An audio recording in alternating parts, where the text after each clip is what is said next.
So a little bit more of a raw video today, but I want to continue to put the Mambo through its paces, just running tracer.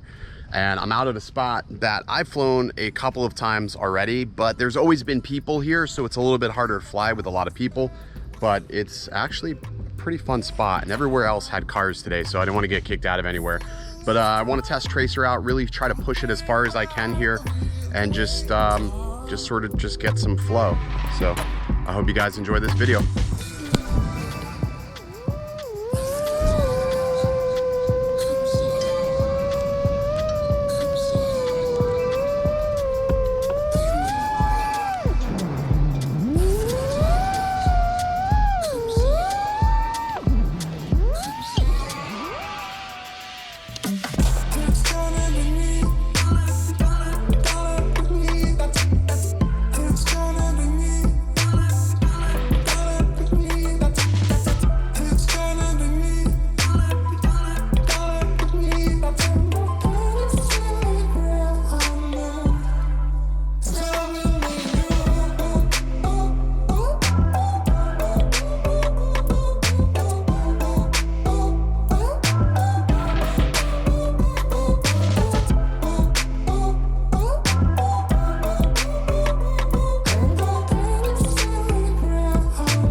Oh, I forgot what my disarm switch was.